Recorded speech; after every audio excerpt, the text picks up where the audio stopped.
everyone. Welcome to the show. My guest today is Roy Chong. So Roy is a fellow Kelownaite. For those of you that don't know what that means, we both live in the Kelowna area, which is a city here in Canada, in Western Canada. And we both also happen to be owners of agencies that recently had been acquired by another company called Republix. So my agency was a couple of years ago. Roy's was more recent, within the last 6 months.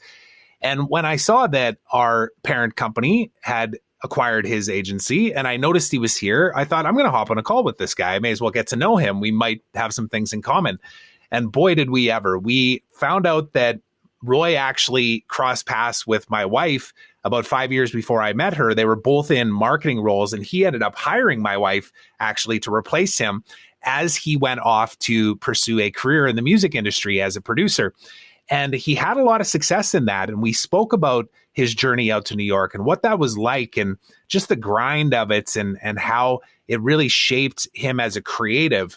But then also how, as he even attained some of those successes by the definition of how we deem success, he's won a Juno award, which is basically like a Grammy in the States, but a Canadian award, and didn't really appreciate it until years and years later. We spoke about this idea of always moving the goalposts and never really fully being satisfied, and not realizing that until years and years later, and how he's actually used that experience to be really grounded in the present moment right now for what he has going on, which is a lot of really cool stuff. In addition to what he does in his agency, Roy is a really creative individual who has always approached marketing from that content creation standpoint. So not just how many ads can we run to drive traffic into this store, but rather, how can we build a story around this? How can we create a connection with the buyer, with the client? And then it's actually spun into him coming back to his roots of being a creative producer, and now creating a YouTube channel and a whole series of videos and audios for kids. And he's got some incredible kids songs that the way that he described it was, he didn't want to create another Baby Shark or Cocomelon, and all you parents out there know what I'm talking about. And of course he knew he couldn't bring the mainstream media into his kids' world, because the language and just, some of the visuals and the videos and stuff, it just wasn't appropriate for young kids. So he wanted to marry those two together. He wanted good beats. He wanted good sounding music, but matched to creative characters in cartoon form. And he actually used his wife and two kids and their dog as the inspiration for the characters as well. Just really, really interesting stuff. I think you're going to enjoy meeting Roy and just understanding what his journey was to this point. And the fact that he spoke about this on the podcast, the whole idea of being imaginative, being creative, and trying to instill that into the principles and the values of his own kids. And then also grounding it in the fact that you also need to take action. So you can be a very imaginative person, but if you don't take action on those ideas for whatever fear is coming up, you may never actually see all the incredible creative things that you can actually create in this world. So let's go ahead and give this one a listen.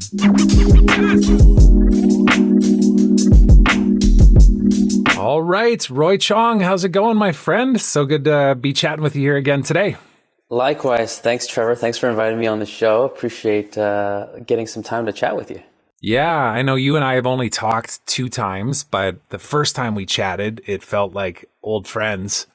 And then we ended up having so many similarities, like some crazy, crazy stories of connection from back in the day, including the fact that you knew my wife before I even knew my wife, which was really nuts. That was nuts.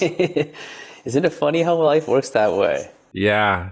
And for those that are watching and listening right now, to give you a little context around that. So Roy and I are both agency owners and have since now become a part of a group, a collective, I guess you would call it, called Republix.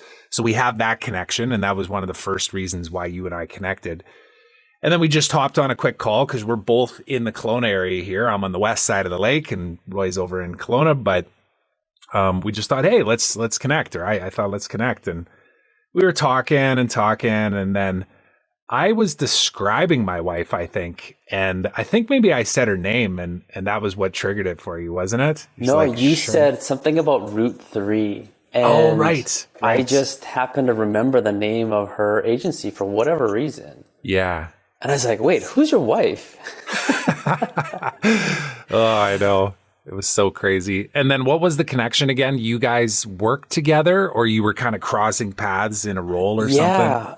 Yeah, I was actually on my way out at a company, and I needed to find a replacement for myself. So I have essentially interviewed and hired Shar to replace me as I moved on, and this lends into our conversation today. Well, I was actually on my way to New York because I was out there trying to, make the music thing happen for myself.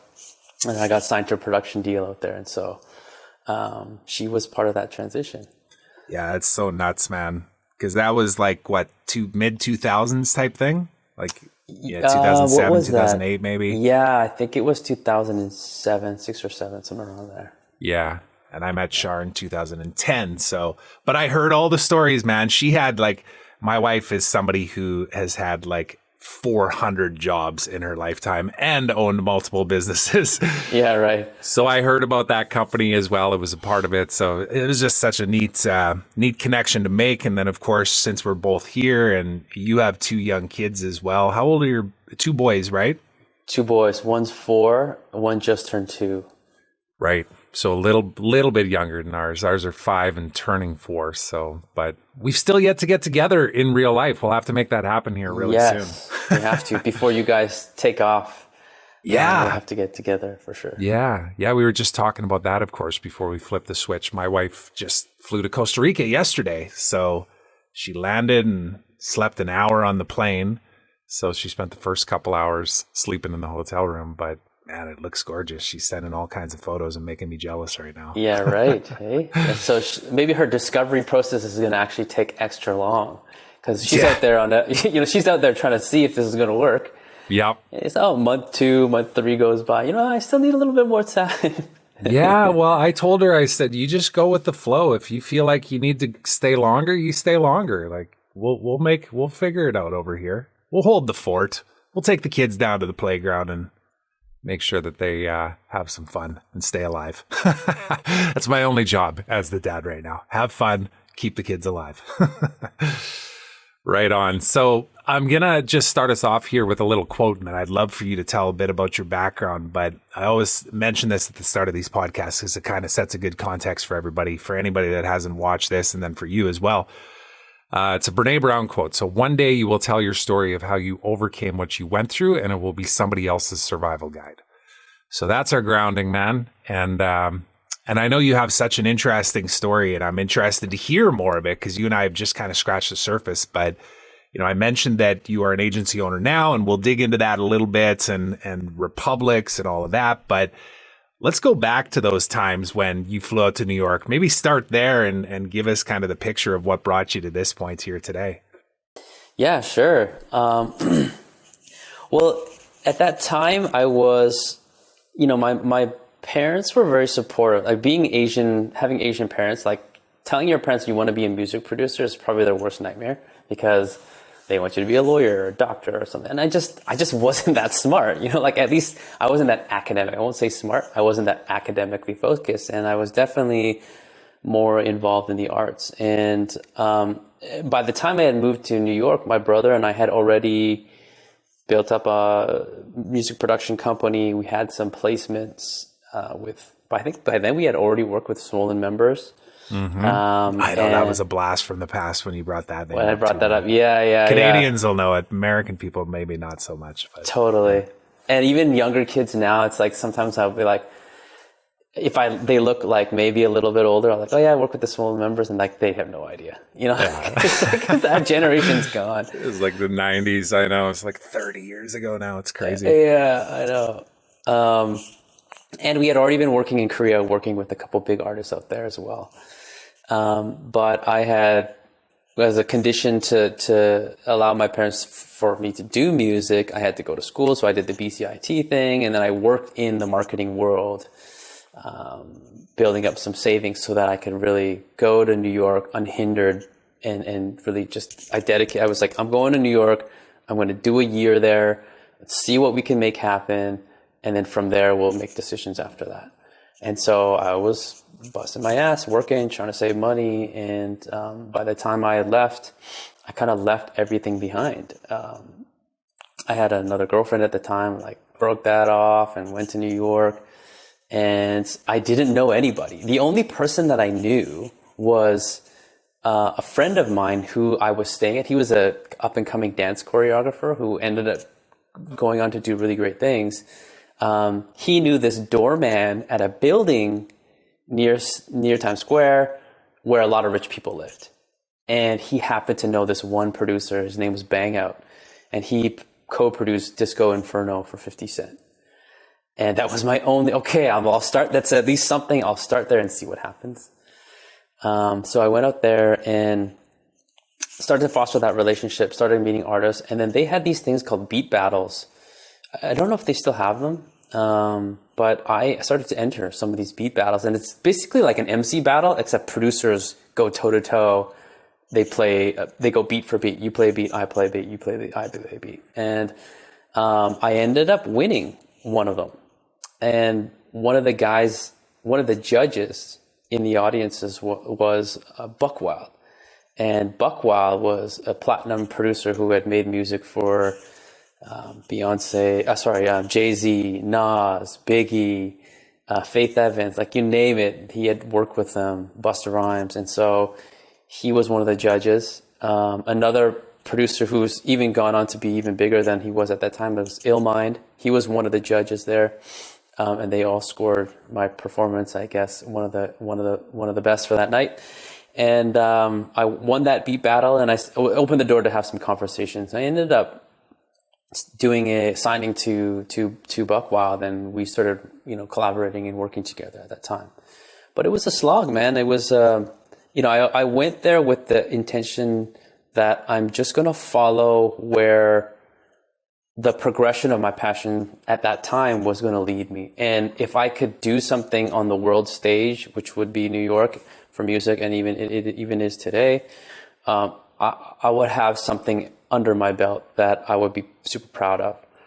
And we made some connections and we did some things out there. And then I kind of, I didn't progress as far as I wanted to progress. And I also started to feel at that time that another marketplace was pulling me, because we were already working in the Korean music industry at that time. And now, of course, K-pop is like massive. It was already big across like Asia. Yeah. But not so much here in North America. Not so much here. But I mean, now everyone knows BTS and knows all these other bands. And so, I just felt like, okay, like maybe we should head out there because there's context there. We're already working. We've already got big placements there. Let's start working out there. And my brother was there as well. And so, I went out to Korea to start making music. And so we started doing things simultaneously between New York and Korea. And the music thing was always something that I knew, you have those moments in your life when you're like, no, okay, this is what I want to do for the rest of my life. And then you get there and you realize, wait a second, this isn't what I thought it was going to be. And a lot of people go through that trajectory of like, especially if you're like an A-type go-getter, you're going to get to that point where like, wait a second, the mystique and the mystery behind it is kind of resolved. And so you start thinking like, oh, is this really what I want to do? And I kind of had that moment with music. We had hit songs, not to the extent where it was like a #1 Billboard charting platinum hit. Like we didn't have that. But we had, tens of thousands of people knowing our songs and singing them at concerts and, getting great buzz around who we were. My brother and I, our production name was Double Dragon, and people knew us as Double Dragon, and we were starting to build a name for ourselves. But there was something that I felt like was missing in that pursuit of my vision for becoming a famous music producer. And I think part of that was the lack of control that I had creatively. As a music producer, you're really at the whim of a whole slew of other people before anybody hears anything that you've created. And so it's like, okay, I'm a music producer. I pitch a song to an artist. or beat. Maybe it's got a hook on it as well. What do you think? You like this? They're like, yeah, I love it. So they write to it, they record to it. But they're also doing that with like, 50, 60, 70, 80, 100 other songs. So you got to wait. And when they're excited about it, it's great. You can catch them momentum. Then they've got to convince the manager and the label and the distributor. And so all these chains of people have to say yes before it actually gets released. And that might take a year. It might take 2 years. And so, yeah, a lot of patience required. Totally, yeah. And so we were always persistence and just you just gotta eating hustle. noodles and Oh yeah, dude, it's grinding, right? Totally.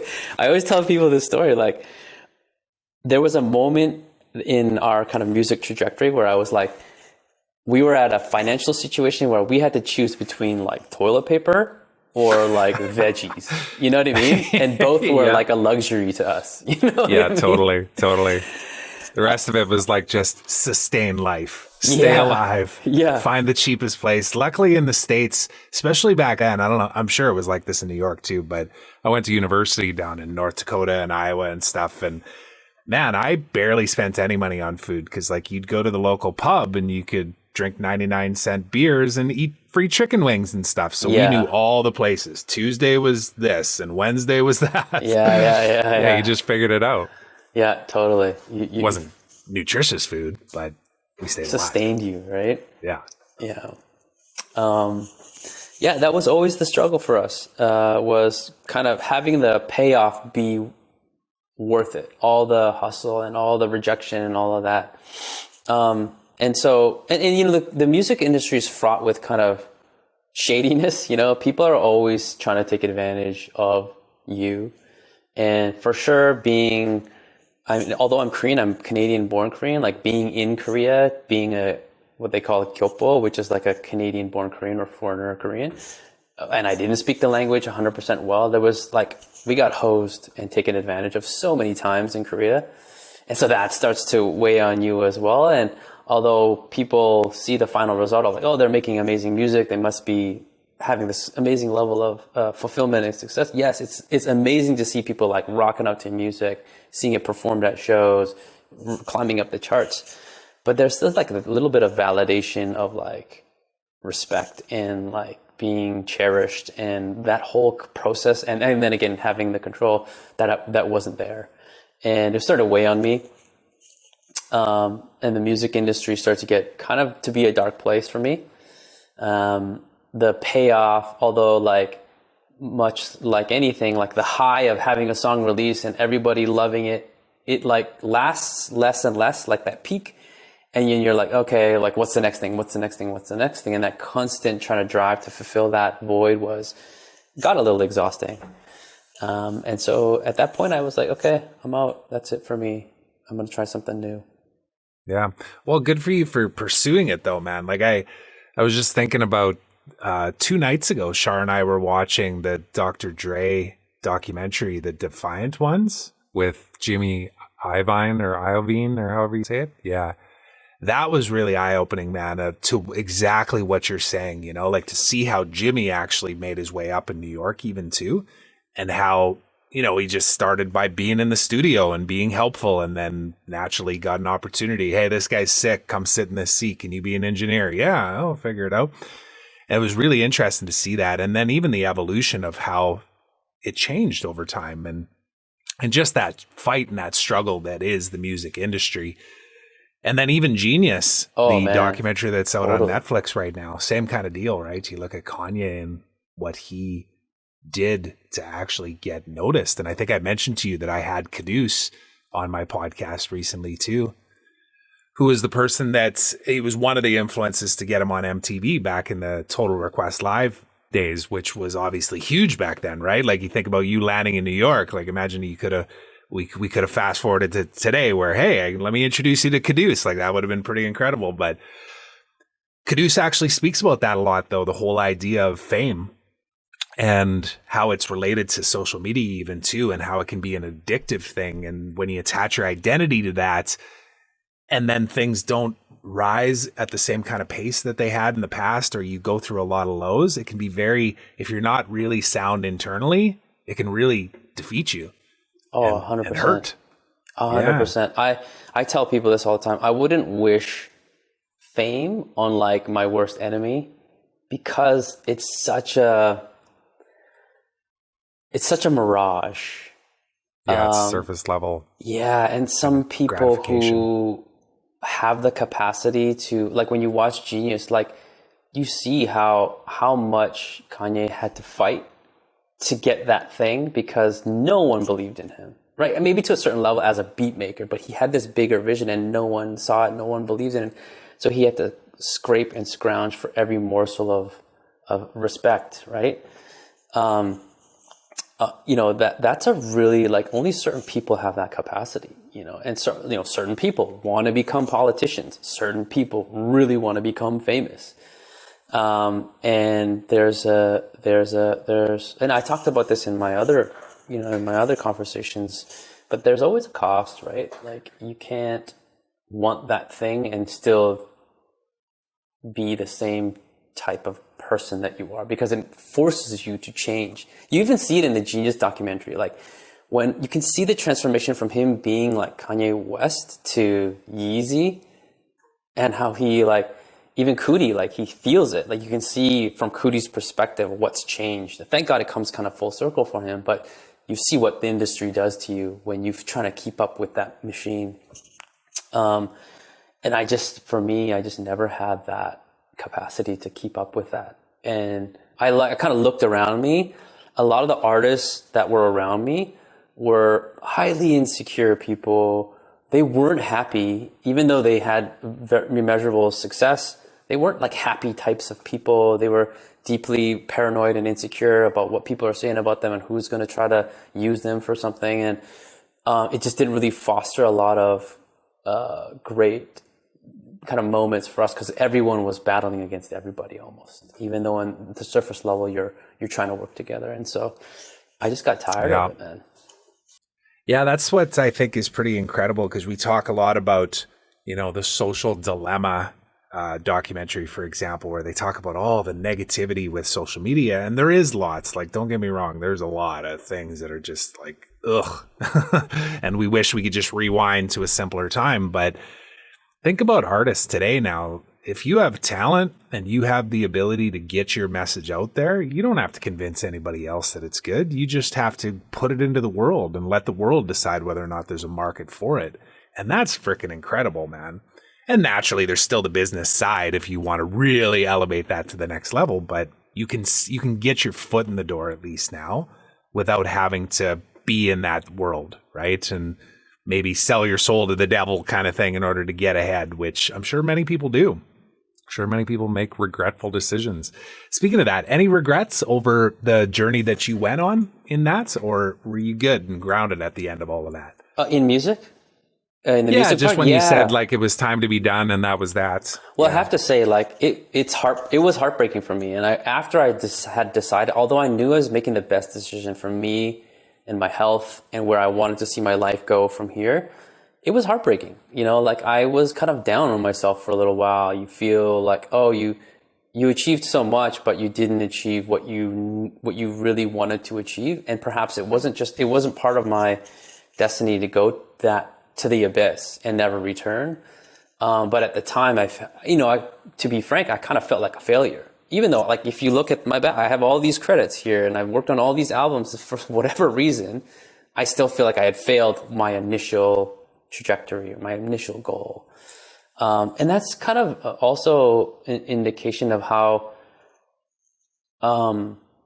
self-deprecating we can be. We only take audit of our goals maybe once we've had some clarity, but in the moment we're so hard on ourselves, like as creators, as entrepreneurs, as A-type people who want to make an impact.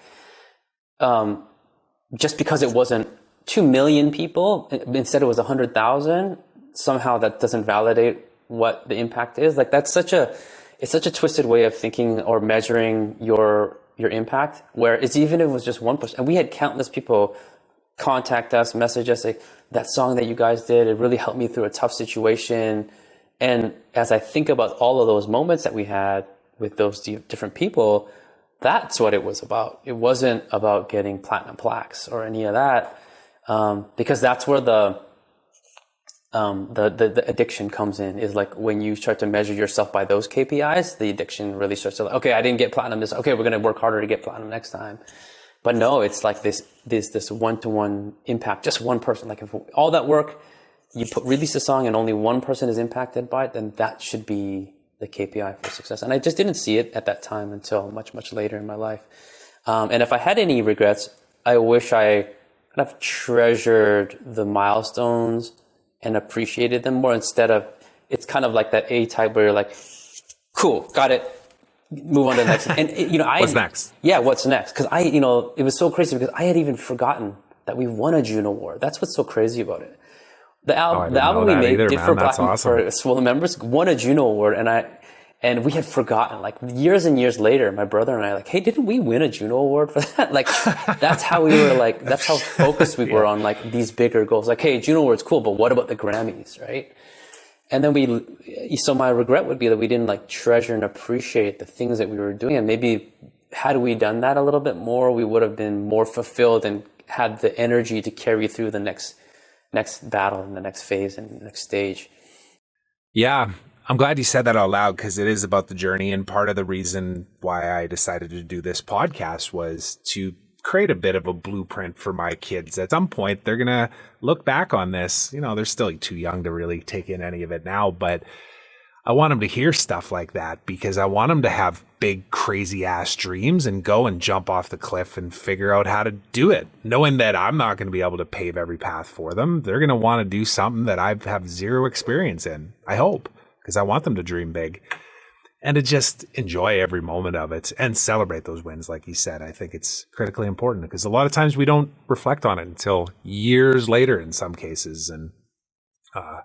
And by then it's too late, but at least we can still acknowledge the feeling of what that was like, and then now embody that now in this moment, right? Cool. Well, so then where did that take you from there? So you decide that the music stuff, you're going to leave it behind. What did you dive into then? What did the rest of that journey look like? So it was doubly humbling, right? Like on one hand, I'm walking away from the music industry, which is really my identity, much to like what you were saying. We oftentimes mistakenly attach our identity to what we do. And this was my big learning lesson as I kind of went through this whole transition, because I've kind of redefined and learned what it means to be passionate and where we find passion. And my realization through that whole part of it was that our passions are not necessarily what we do.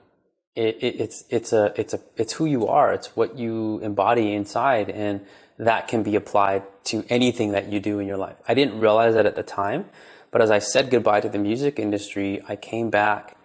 And so the double humbling part was like, I had to move back in with my mom, which, after living away for like 3 years or 4 years, you're just like, oh man, this is brutal. Dude, we have similar paths that way. When I left Saskatoon, in this case, I was 3 years just kind of bouncing around in the sports industry and social media. It was all new. There was no really industry to be had. I had a hobby rather than a business, and I slept on a blow-up bed in my mom's spare room in Yaletown for like a year and a half at the age of 35. Totally. So I get you. Very similar. Yeah, totally. I think, but now that we are where we're at now, it does build character. You have that story to tell, and that's part of the journey. And I just had to do what I had to do. Like I dumped all of my money that I'd saved back into going back to school. So I went to get my commerce degree because I knew that I wanted to just have that under my belt, not only for like in my between my parents and my own kind of family, like I would be the first person to graduate from university. And so that was singularly like, let's just get that under our belt and see what happens. Right. And so I went to do that. And then I went to our Royal Roads University. And so while I was doing that, I was still in Korea, but coming back for kind of residencies, 2-week residencies. I ended up reconnecting with, someone who was my friend, and she ended up being someone that I had always respected and admired at the time. And we just kind of reconnected for dinner, and something had changed. Lightning bolts started to fire while we were having dinner. And I realized, oh, this is somebody that I think I could spend more time with. And although I would plan to stay in Korea to do the music thing, I ended up moving back to pursue this relationship. And at that time, because I'm a man of faith, I just felt like God was telling me, just focus on, basically he told me, focus on marrying Helen, this is my wife to this day, and finish your school, right? And those are the two things that I did. And as I graduated school, I still didn't have an answer. I was like, what am I going to do? I have no idea what I'm going to do. I can't really find the job that I'm keen on working at. No one really wants to hire a guy that spent 3 years in the music industry. And it wasn't a selling feature on the resume? No, it wasn't. And I remember I tried to add some cool media components to my resume. I remember sending people a YouTube video that I had cut together of background music and then all these key features. And I think I used early stage Final Cut, and cut it all together. Didn't work. That didn't work either.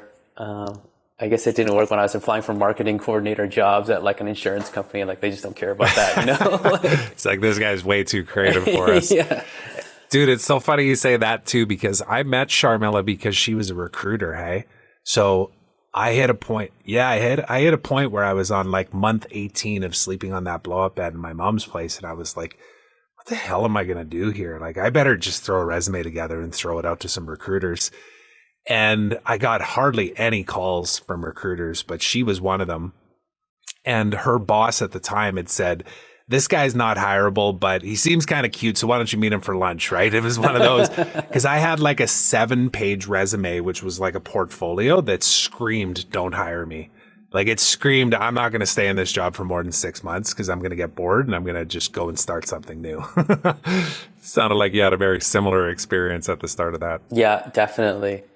I just was kind of lost in terms of, at the end of the day, I think now that we're on the other side, we have 20 plus staff at Noodlewave, you kind of know when someone's just trying to get a paycheck and that's not part of their passion because their work history shows that.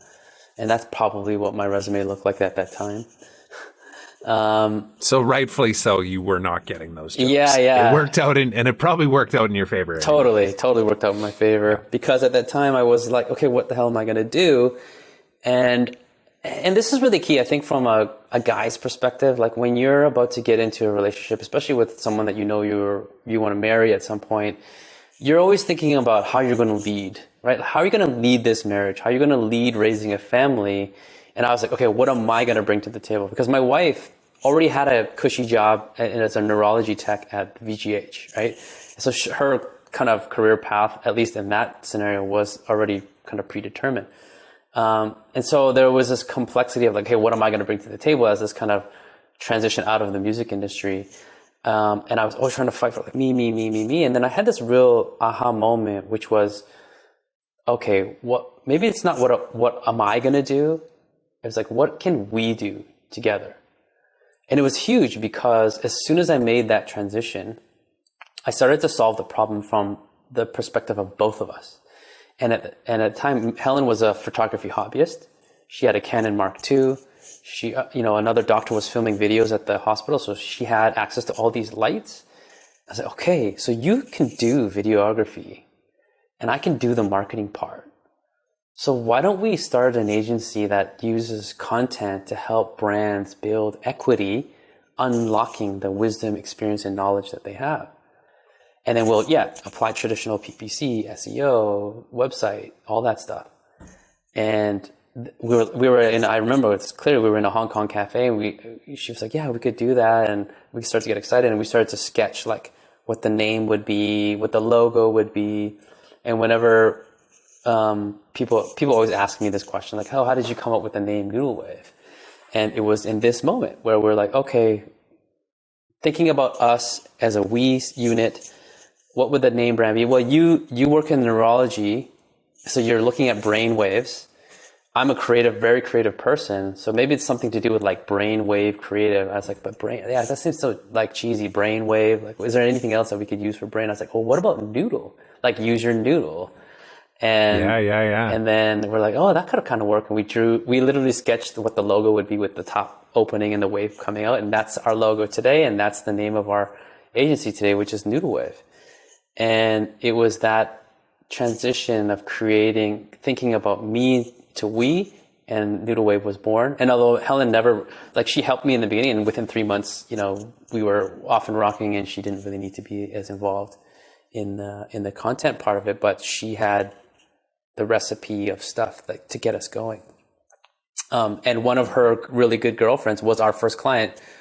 She had a salon on Thurlow Street downtown. She was our very first client that we applied all of this kind of content thinking. And at the time, content marketing, even the term content marketing wasn't really a thing. And I was telling people, I'm going to create an agency that's like built around content marketing. And I remember someone telling me like, oh, content marketing, like who's going to search for that? And, lo and behold, it ended up becoming the main thing that all of us digital marketing agencies are built around. That was our transition. See, here's me thinking that my reference to eating noodles, because that's all you could afford in New York, had something to do with the name of Noodlewave. I was way off, man. I was way off. But we also did say, oh, it's noodle, like your brain, and we love noodles, and we eat noodles all the time. It's a double meaning. So there you go. There you go. So it had a little tie in there. Yeah. That's the creative brain starting to like piece all the pieces together and going, it's meant to be. Yeah. It's meant to be. Yeah. Yeah. And obviously Noodlewave has gone, how long have you had the agency then? It was like 7 years, 8 years? No, it's been about 10. Oh no, almost 12 years now, actually. 12 years. Almost 12 years. Like 2010 then when you started. Yeah. Gotcha. Yeah, and then in that time, obviously, you guys have gone on, got a lot of clients, continue to do all the things that you're talking about there. And I know your agency was acquired recently as a part of the Republix collective, just like mine was as well. And that was our connection there. And you presented to everybody on one of our town hall calls just some of the stuff that you guys do, just to give everybody a sense of like, here's what we're up to. And I remember the animations and the cartoons and just the characters and stuff that you created for a dental office.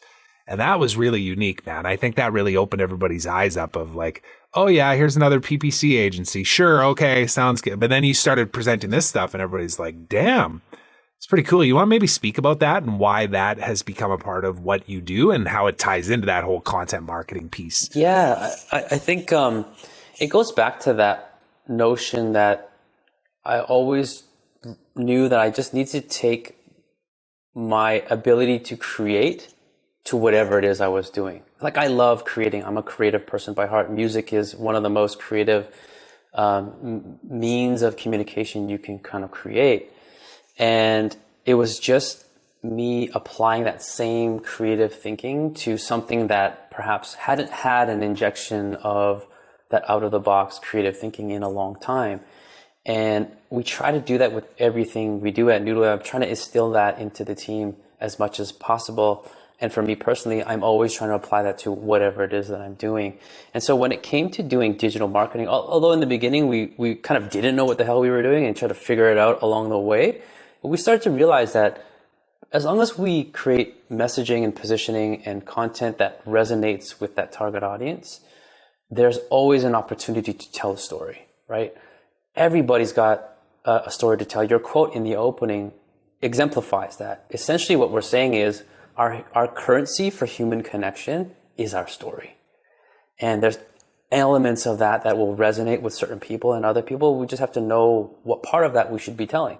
And so what we help brands do is unearth that little sliver of the story that we feel like is going to reach the KPI that they want for their business. And in the case of the pediatric dentist office, that was one of those things where we knew that we could tell a story with, like, the logo has it's called Bite Size Pediatric Dentistry, and each letter of Bite Size is a little cartoon character.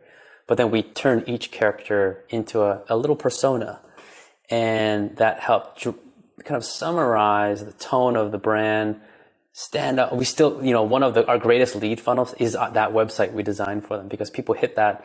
And although the irony is like, there's this, 6 different pages of content, this little footprint of designed by Noodlewave media at the bottom generates a lot of traffic for us, because people are like, oh, well, who did this? That's the kind of irony of that, of kind of that little marker at the bottom, is it's such a small footprint amongst everything else. It still generates traffic. and leads. But it was essentially that approach to telling that brand story, and it worked. You know, we're still getting people who are coming to us like, we love what you did there, and the approach to how we did that for a vertical that seemed very like cookie cutter or stale, or how could you really get creative? Yeah, hard to stand out. Yeah, it's like localized, trying to just capture that audience within a certain radius of your store or your office, because it's a physical location business, right? Yeah, totally. And I would say making music, and here's where the taking your passion with you really comes to play, is like making music is, I mean, what is it, right? Like you're trying to come up with a piece of content that you feel resonates with a large group of people. But you have to find that singular thread that a lot of people will resonate. If it's too niche, the audience will be small. If it's, too generic, it won't seem creative. So you're always straddling this fine line of being creative, but not too creative, but still being unique and resonate. And so, and then you have to sell it to an audience that is subjective. Like what you think is great music, I might not. And what I think is great music, you might not. And so on top of that, you layer this subjectiveness to what it is. It becomes a very difficult thing to sell as something that people would like. And so understanding that nuance and feeling the thread of what people will resonate with is almost instinctual, or it's an intuition that you can't necessarily train. You just kind of have to have it. So great songwriters are really great at that. Great marketers are also great at that as well, as they find that thread for the audience. And so those two things are way more correlated than you would actually think or imagine. That writing songs and developing marketing strategies for small to medium-sized businesses in a pediatric or oral healthcare space is actually very, very related. Yeah. Well, and the thing that comes to mind for me too, man, is Gary Vaynerchuk is very well known for launching his NFTs and his VFriends and all that kind of stuff. And I know when he first started doing it, he was just showing doodles, and everybody's like, okay, all right, well, whatever, man, like they're okay. But then he started sharing like why he was doing this, and it was just his creativity coming out, because he said, I've been doodling like this forever, and I'm not a professional artist, but at the same time, they're not bad, and we can sell these in NFT formats and wrap it around the blockchain and all that kind of stuff. But his future vision is literally to create Disney. Like he wants to create TV shows, he wants to create YouTube channels, and that's actually a good transition into what we'll talk about here too. But that, for example, that requires somebody with a creative brain to not only see what's going to work now to get people into my dentist's office so I can make more money now, but also how can I create an emotional connection to that then has this exponential possibility to grow into its own thing in so many different ways, whether it's clothing lines or whatever. Even the sweater that you're wearing right now, it's kind of like that, right? Like we were talking about the person that created that sweater and how he was involved with Kanye, and great artwork and creativity lasts the test of time, and it evolves and changes as technology changes. It's such a cool thing. And I want you to speak about the song heroes. So as it kind of relates to that, because that was another key piece of what I wanted to talk to you about, and one of the lead-ins to why I asked you to even do this interview too, because I saw, dude, that's cool what you got going on there. You want to maybe to explain to everybody the inspiration behind that and what it actually is? And then I'll make sure I link it up as well. Yeah, sure. So Song Heroes is really just a culmination of all of my creative and analytical and marketing experience coming together. My wife always told me, you should make kids music. You should try to make some kids music. And my concept of what kids music was at the time, I was like, there's no way I'm making that, because I can't stand that kind of music. And Baby Shark. Yeah, totally. Coco Melon. I can recite all of them for you, man. I could even sing them for you if you want me to. We're in the same stage, man. And although my kids still love that, until I had kids, I didn't understand what the potential could be. And then I had kids, and I was like, oh, hold on a second. There's a pain point here, which is I love listening to music with my kids, except I want to listen to something that I want to listen to without the kind of vulgar content that you would hear in a regular Billboard charting song, right? And because of my experience in music, I know that the only difference between something that Cardi B does or Dua Lipa does that resonates with a large group of people is the content itself, the lyrics themselves, and the images themselves. They can't be shown to kids, right? But the musicality, the groove, the rhythm, the top lines, the melodies, if you just switch the words out, you would get content that kids could enjoy as well. And just my own, I have a obsession with just solving problems. And so I just thought, well, why don't I just try this? And it was like during COVID, things were like kind of shutting down. I was like, okay, let me just get back into music. It was therapeutic for me. I was like basically coming to the end of the Republix deal, so I could see the window of like my master plan coming into full play, which is eventually bringing in a strategic partner for the business so that I could eventually go and do things that I really want to and have always loved to and want to do, just for me, not for commerce, not for anything else, any other reason. And so I saw that window of opportunity opening, and so I started making beats again. I started writing again. I started getting schooled back on like all the different tips and tricks on mixing, mastering, marketing music. And it just became fun. Like I just started doing it for fun. And the other kind of component of it as the vision started to come through was like, oh, wait a second, we could, again, my story mind and applying all the things we do at Noodlewave to this was like, oh, we could tell a story here. I was like, so why don't I create characters out of my family? Yeah, I'm looking at it right now. That's so cool how you did that. So each one of my family members, so my wife, my two boys, and my dog are the song heroes essentially, and I characterize them into these little superhero characters. And the concept is that the song hero characters help teach the learning components of the song. So whether that's a song about the ABCs, or I'm a T-Rex, or we just did one. We launched legendary. A new song today, actually called TikTok. So it's telling kids about time and the value of time, and that was the kind of vision behind it. So, but at the core of all of that, even if it doesn't get any traction or no one else sees it, the main reason why I wanted to do this was for exactly the same reason that you're doing this podcast, which is I wanted to give my kids a template for what's possible with your imagination if you just put action to your imagination, your thoughts, your creativity. Because everyone's had $1 million idea in the shower, right? Everybody, guarantee it. It's just that they didn't do anything with it, right? And so the action component of your creativity is the most important part. And so especially my oldest boy, he's been part of the process with me. He saw me recording little melodies on my phone, then writing the lyrics, then art directing all the characters, then working with the animator to bring them to life, then polishing off and having the final song recorded, and then the full video released, and then seeing other people enjoy it. Like that trajectory will forever be etched into his mind of what is humanly possible with just a thought or idea. And although my parents, probably not intentionally, as immigrant parents, gave me that same template, but for entrepreneurship, because they immigrated here from Korea. No one would hire them or give them a job. So what did they have to do? They had to start their own businesses.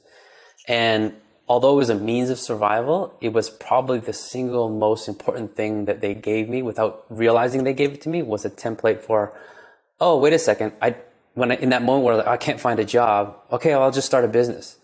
Like that doesn't enter people's minds if they're not given the template. And so it's the same kind of concept that I'm trying to give the boys, which is that template for creativity, because now that also, as you mentioned, is the business where content creates tons of different revenue streams for all kinds of business ventures. And so we launched Song Heroes earlier this year, just as a kind of, hey, I've been working on this project. I'd love everybody's feedback. It's distributed on Spotify, Apple Music, all the streaming platforms, and now all the videos are on YouTube. We did a video for every single song, and we've been getting great feedback. I think where I would love to take this thing is to partner with an actual production company. So literally what you see is me and two other people essentially that did all of this. Wow. So I'm pretty heavily. Yeah, it's really well done. Oh, thanks, man. But I would love to see this scale with a professional production company, where I can just focus on the music. A production company can come in, do the full execution, maybe get some funding to drive up marketing, because we just started to layer in a little bit of, you know, my own digital marketing strategies. But it's not necessarily enough. I would love to get this to a place where like it becomes a staple, like the little baby bums of the world and Paw Patrols and all that. So that's the kind of grander vision. And one thing that I would love to see is, like, do you remember like on Sesame Street when, I don't know, like John Legend or like Stevie Wonder or Michael Jackson would go on Sesame Street and they'd be singing some very basic kid song, but the way that they sang it made it seem so much cooler. I just envisioned that in the future, that if this got as big as it could get, we could have Beyonce come on and do a feature on a song that we wrote for kids, but it's featuring her, you know? Yeah. With the characters too, singing with the T-Rex, yeah, right? Totally. Who did the singing, by the way? I was interested to ask you about that. So I hired session singers, vocalists. So I wrote all the lyrics and I demoed them all up and I provided them the guys, and they just, it's what I would do as a producer if I was working with another artist, right? We get them in the studio and I coach them through how I want the delivery, how's the cadence, where's the timing, let's do some harmonies and doubles and let's move this here and here. It's like, it's exactly the same thing, but with technology now, we don't have to get into the studio anymore. Like, I used to only have access to the talent pool that was within the vicinity, either locally or through specific connections. But there's communities of artists that are available for hire, just like you would hire a graphic designer or a coder. Musicians are available like that now. And so it makes it so much easier to have full control and then execute on a professional level your vision from beginning to end. That's cool. Yeah. I know when you told all of us about this and I played it for the kids and stuff, they loved it. And Shar said, I think that's Roy's voice too. And I was like, well, I'm going to have to ask him on the podcast. Yeah. So not exactly, but the inspiration and the creative genius behind it. Yeah. Sure. Yeah. People keep asking. There's one singer that we use. His name's Joey Diggs. He has kind of like a more nasally, higher pitched voice, and people think that that's me. I wish that's how I would want to sound if I could sing well. I can sing just enough to show a singer what I need done. That's all. Nice. Well, I think you practically wrote the thumbnail title for this episode for me already. It's going to be something around imagination and action. Those were the things that I heard from you. And then the other piece too is just, it was really interesting for us to start this conversation about your experience in the music industry and this desire to constantly be moving the goalposts and never fully being satisfied until years later when you look back on it. I'm assuming there must be a lot of that even comes up in this experience too, right? You see 1,000 views and you think, why is it not at 1 million yet? But then you go, you know what? 1,000 people listen to this song right now. And we just talked about it. And I told you my kids liked it. Like, that alone, just let that sink, man. Like, you're creating some really cool stuff. No, I appreciate you saying that. And yeah, and who knows where it'll go, right? It could explode, but as long as a person's grounded in the idea of like, well, as long as one person liked it, I'm good. And then, yes, I aspire to all of these other things because that's how we're wired, but it just feels good to know that you're making an impact that way. You're absolutely right. And I have to constantly remind myself that too. Because that thing does creep in. Oh man, we need more views, we need more followers, we need more listeners, and that's not the purpose, right? Like I'm enjoying creating. It feels so good to create something and then release it to the world, and it'll just take time. Well, exactly, and you will, because of the story that's attached to it and what it actually means to you. If you were doing this just to make money, it'd be a different story. Like, you might be able to hack your way to it because you're a good marketer, but the fact that you're an exceptional marketer and it's a really personal story and it's really well done and produced, like, how can it not be successful? It's going to be successful. And then it's just a matter of defining what that actually means and being grounded in all of those things. So there's no doubt, man. We'll do a follow-up here and you'll be telling me about the 1 million subscribers you have and how every parent is hopefully not cursing your name like the ones that created Baby Shark. Yeah, right. Because I know that's like a christening for parents, right? My sister's bought me a Baby Shark thing. You just push a button and it just sings it. And she laughed the whole time when she gave it to me. She's like, here you go. That's your birthday present. That's your Christmas present, Trevor, as well as the kids. Yeah, right. Yeah. It's like siblings torturing each other 30 Yeah, years later. yeah. Crazy. That's awesome. I got a handful of questions for you if you're still good for time. Sure. I know we're pushing. Yeah, well, maybe be another 10 minutes or so, but I always ask these questions at the end of the interview here. I call it the power of one, lightning round. You don't have to answer with one word answers. It's just intentionally meant to be questions that all revolve around the word one and the meaning of one. So you ready to roll? Let's do it. All right. So who is one person or mentor that has been the most influential in your life all time? So you can go right back to childhood if you want. Whatever comes to mind. Yeah. Again, just as a man of my faith, a lot of my guiding principles for Noodlewave and just me as a person, for me, it's Jesus. Like, I can't think of a better leader that I would be able to model after. I know that might sound too spiritual, but really it's so super practical for me. Not at all. And I apply it every single day of my life. Yeah. No, every answer is exactly what it's supposed to be, and it means something different to every person. So that's a great answer, man. Very similar question, but a little bit different spin on it. Who is one person or mentor that is the most influential in your life right now? And maybe somebody different than Jesus. I think if I could say it in terms of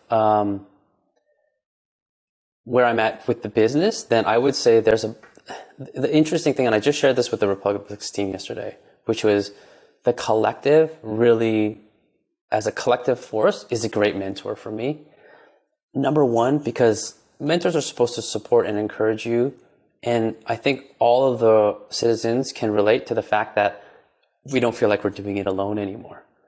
And leadership, especially entrepreneurship, can be a very isolating, singular role that no one really has context for unless you're equally a leader and at the same stage in your business growth. And that's kind of what we all inherited when we joined Republix, was that group mentorship, all acting as one to support each other. So I would say that's had a profound influence on my post-acquisition process.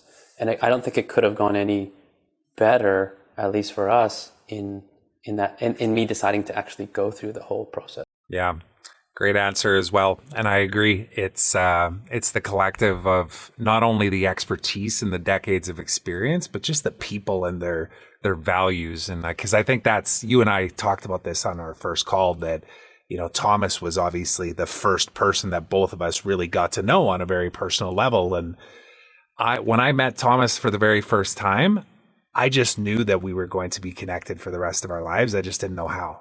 And it ended up manifesting very quickly, like within a year and a half, all of a sudden we were partners. But it started with the foundation of grounded principles and values.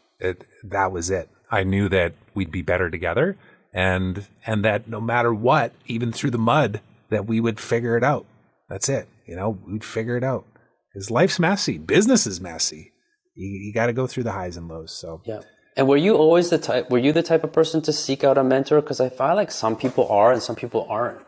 And I never was that type of person. Like, hey, can you mentor me? Like, I don't even know what that means sometimes. So I met Thomas at a mastermind, which was the first mastermind that I ever invested in. And up until that point, I was just your prototypical, I'm just going to go and grind it out and figure it out through the school of hard knocks. I hardly even took advice from people in the first 10 years of my entrepreneurship journey. And, if I was to look back and say, what would I do differently? It'd probably be that. But at the same time, then I wouldn't have this right now. So how can I regret any of the things and the choices that I've made? But very similar to you, man. I didn't seek mentors in the younger age and through my early parts of entrepreneurship, not at all. Next question, man. What is one philanthropic cause that means the most to you, and why? Where we usually spend our philanthropic attention is around, two things. One is kids who have been abandoned. And so we sponsor kids from different parts of the world.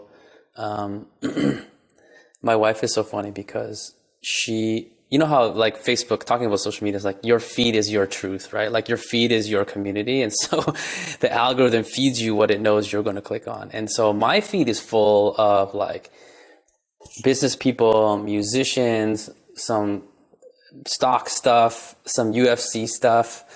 Helen's feed is full of like sad stories of people, like animals being abandoned and kids being abandoned, because she just has this bleeding heart for that. And I think when we think about what's the most unfair situation, it's when kids are abandoned or orphaned or abused, and we have a heart for that. And I think anybody supporting any philanthropic cause to help those kids in need is a rock star in my books.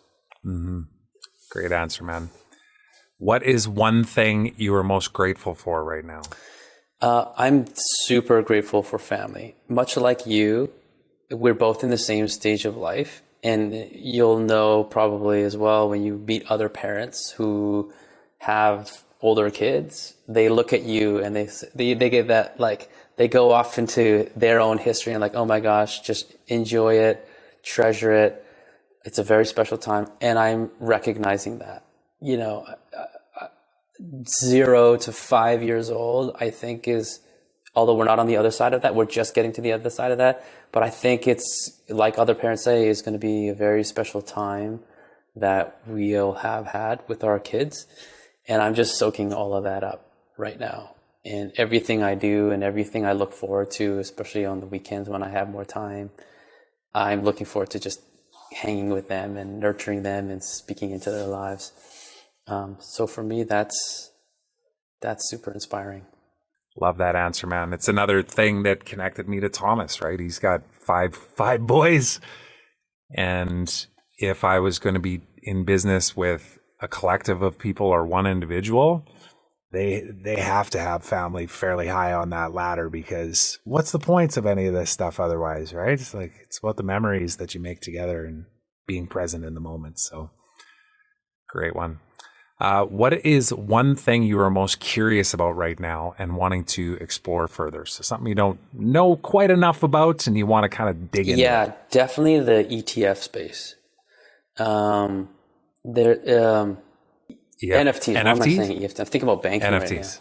Right now. Yeah. EFT. Yeah, I was thinking too. Is EFTs? Yeah, Is he talking about like NFTs? What am I saying? Yeah, NFTs is a really, really interesting space that I'm looking into right now, especially with song heroes. Artistic assets have never, like with music, there's a whole infrastructure around collecting royalties and creating residual income and having your publishing be an asset that can be transferred. That's another component of why I'm doing Song Heroes, is because I'm building assets for the boys. Whether it takes off now or takes off 50 years from now, they'll own that asset. So in music specifically, that system is in place. But for the visual assets, that's never really been in place until NFTs.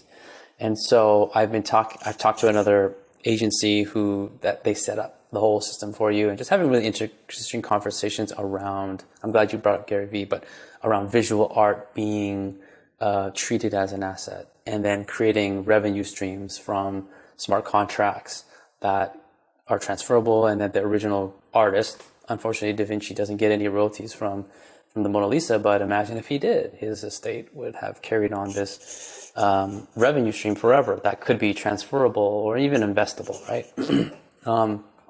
I'm really, really interested in that space. And I think Song Heroes, as it grows, will eventually start developing its own NFTs, if it makes sense. Yeah, I love that. And a lot of people that I talk to nowadays naturally have a curiosity around that, but not all of them have assets that they're actually building towards that. And then even in some ways too, being a part of a collective group like Republix that's actually leveraging some of this technology too, like smart contracts and the blockchain as well. This stuff really fascinates me, man. Like that was some of the things when I decided to ultimately team up with Thomas too, where I was like, I don't really know what this means, man, but it sounds cool and I want to be a part of it. So let's go figure it out, right? And I know you and I, when we first talked, we had a mutual kind of agreement on that of, yeah, let's go change. Let's go change some things. Let's go be creative, do some cool stuff. All right, last question for you. What is one thing that scares you right now that you know you need to meet with bravery? Oh man, great question. I think the one thing, we kind of talked about it, like we have this fear of losing someone we love or care for dearly. I think something that we have to work on now that we have things to lose, right? We have something to live for, but we also have something that we could lose dearly. When it's just us, it's like, oh, if I die, it's all good. But something that we have to, I guess, reconcile with in life in general is that sometimes God takes people earlier than we expect them to. And we can't live our lives in the fear of losing. We have to just live our lives in the moment and cherish. Because I've had so many situations where like someone's lost a dear sibling or something in so randomly and so shockingly that it only leans you towards just appreciate every single second that you have with the people that you care about the most, and don't squander it. Because we're not made out of Teflon. In fact, life is so fragile, despite the fact that we launch ourselves down a ski hill at 40 kilometers an hour or whatever. Like we just do crazy things as humans. Flying tin cans and surf on surfboards with sharks and all kinds of things, right? That could potentially take you out of this physical space. Yeah, so we don't want to let fear rob us from living our lives, especially considering where we're at today. And thank God that there's this hope. BC's removing mandates and it looks like we're getting back to normal. But I think at the same time, even during that time, it's just really important to remember that we can't let that fear run our lives, and we should just be cherishing every single moment that we have with those that we love the most. And because life is so fragile. So it's just a constant daily thing. Like, hey, it's okay to be scared of stuff. If we have paranoias or things that we think about, that just a little inkling of, oh, what if this? But I think on the flip side of that, we should just be like, hey, give people their roses now. If there's someone that you haven't forgiven, forgive them, get over it, send them the roses, and release yourself of those burdens, and love those that you love the most around you.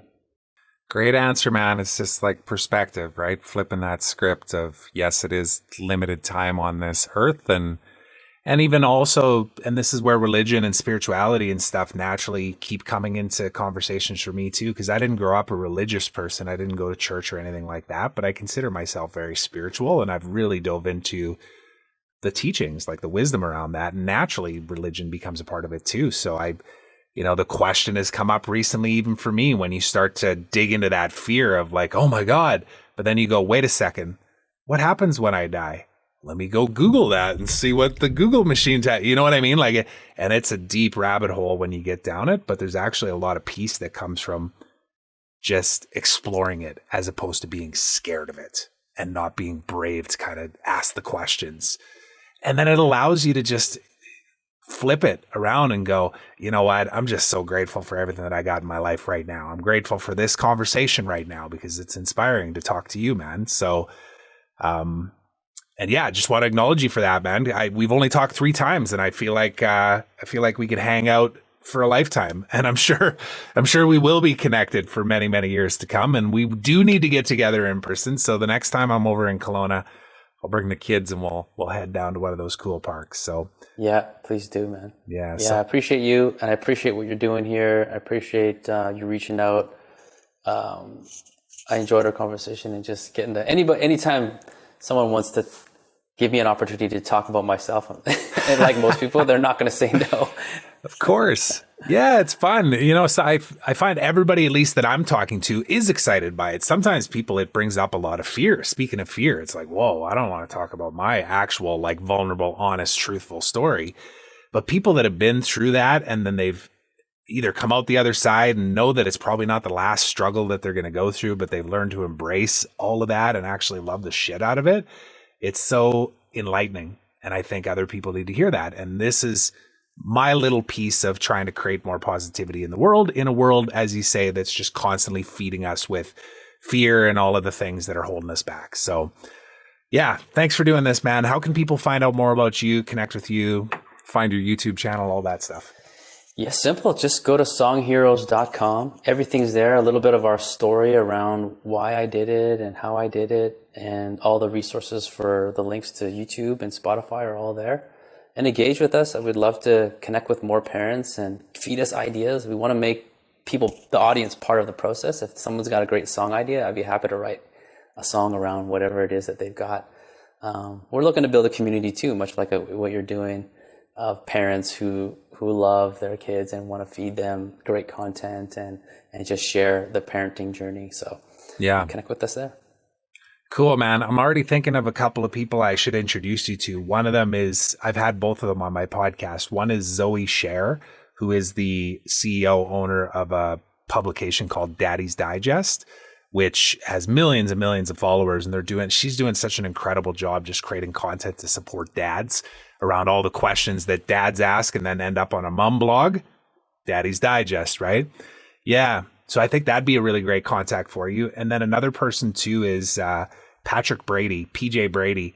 So PJ's got a company called Brave, Smart, Kind, which is very similar to this theme up here, Grateful, Curious, Brave. And we instantly connected on that. But PJ's doing a lot of work in the leadership space, but then also in educating teachers and parents too about how to raise brave, smart, and kind kids. And he's somebody that I think you'd really enjoy a conversation with. So a couple introductions coming up here for you too. Hey, man. I love that. Thank you so much, man. Appreciate it. Of course. So thanks so much for doing this, man. I really appreciate it. And we'll see you one of these weekends soon. Amazing. Thanks for having me, Trevor. Appreciate it.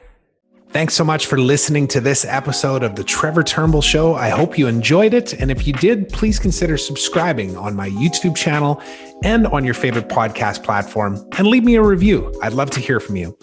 Now, until next time, remember, today is a beautiful day of opportunity. Trust that you're exactly where you're supposed to be right now. So be grateful, be curious, and be brave.